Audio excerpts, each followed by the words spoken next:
Olá, pessoal, meus irmãos, minhas irmãs, Deus seja conosco. Para hoje, a oitava parte de reflexões acerca de os 5 solas da Reforma Protestante, subtítulo Sola Scriptura, ou, em português, somente a Escritura. O fundo musical que nos utilizaremos, do compositor e arranjador francês Brice Davouli, Castle in the Sky, traduzindo ao português, Castelo no Céu. A fé precisa se apoiar na razão. Todavia, caríssimos, numa razão com os amorosos olhos da caridade. Para este vídeo, trataremos do dístico latino Sola Scriptura. Temos a crítica assertiva no capítulo 4, versículo 4 do Evangelho segundo Mateus que, aspas, está escrito: não só de pão viverá o homem, mas de toda a palavra que sai da boca de Deus. Assim, portanto, o vocábulo Escritura, notadamente aqui, pretende significar os sacros escritos da Bíblia Sagrada. Entretanto, caríssimos, na Reforma Protestante, o genial Martinho Lutero é radical ao asseverar que, aspas, um simples leigo armado com as Escrituras Sagradas é maior que o mais poderoso Papa sem elas. Fecha aspas. Portanto, a frase latina sola scriptura, continente de os 5 solas, é princípio doutrinal de arrimo da Reforma Protestante. E este princípio sustenta que as Sagradas Escrituras possuem primazia sobre o magistério tradicional do catolicismo romano quando apresentarem algum tipo de contradição entre os princípios doutrinários contidos nele. Assim, o princípio doutrinal de fundamento reformista, o Sola Scriptura, contraria os ensinamentos católicos de que a interpretação correta das Sagradas Escrituras somente se dá através da tradição apostólica, contradizendo, portanto, todas as ramificações católicas, desde a Igreja Ortodoxa Oriental, passando pela tradição copta egípcia e terminando na Igreja Anglo-Católica, que tem por Papa investido o rei da coroa britânica. Para o protestante de todos os matizes, incluindo nós, os espíritas, a Escritura Sagrada é a palavra autoritativa de Deus, inspirada ao homem pelo Divino Espírito Santo. Portanto, a Escritura Sagrada constitui-se no supremo juiz sobre a vida humana, em toda a sua forma, todo o seu pensamento, toda a sua palavra, enfim, todo o ato humano.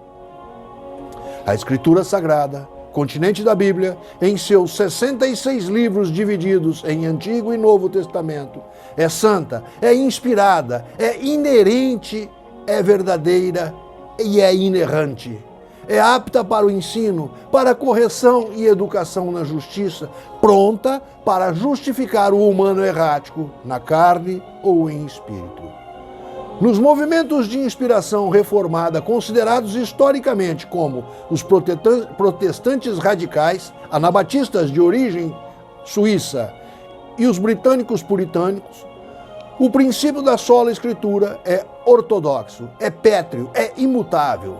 Durante o século XIX, outros radicais ressignificaram o princípio sola escritura como nuda escritura, com entendimento ao pé da letra, por afirmarem que a Escritura interpreta a própria Escritura, sendo como é suficiente como única fonte de doutrina e prática cristã em todos os aspectos. Devido a essa ressignificação, passou-se a chamar o entendimento anterior reformado pelo novo nome de Prima Scriptura. Pelo meu juízo de espírita protestante ao catolicismo que sou, depreendo assistir razão a todos os exegetas das obras sagradas, pois sou convicto de que toda a filosofia existencialista do homem na carne ou do homem em espírito está contida nas Sagradas Escrituras, inspiradas pelo Divinal Espírito Santo, que para nós espíritas é a pleiade de espíritos evoluídos e benfeitores que nos auxiliam na ciência do crescer em direção ao rumo da luz. Entendo de igual maneira que a Escritura interpreta a Escritura. Todavia, para que haja interpretação, deve haver raciocínio, deve haver razão, deve haver perguntas e respostas. As línguas são perenes em resignificar. Elas próprias se reinterpretam.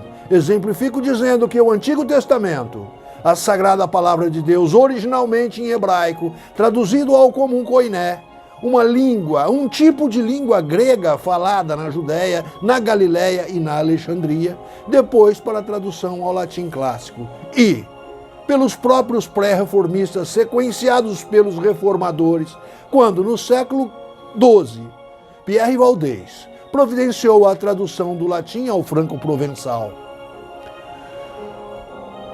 No século XIV, o catedrático britânico John Wycliffe traduziu as Sagradas Escrituras para o inglês coloquial, criando a Bíblia Wycliffe.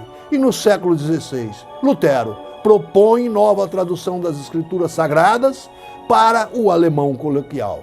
Destarte, houve aí uma diferente visão das Escrituras Sagradas.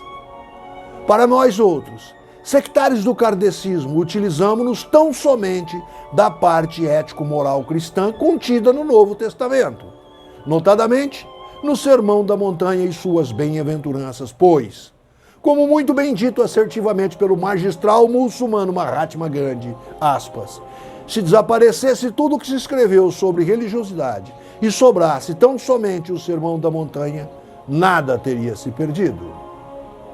Assim sendo, havemos crer na fé raciocinada, preconizada pela doutrina espírita kardecista, que nos ensina a indagar, a ouvir respostas, pois ser espírita não é ser melhor do que os outros, sim ser melhor do que si próprio a cada instante, fazendo uso constante da caridade segundo a entende Jesus, pela prática da benevolência para com todos, da indulgência para com as imperfeições dos outros e perdoando-nos nossos erros entre nós outros, sendo assim sola Escritura.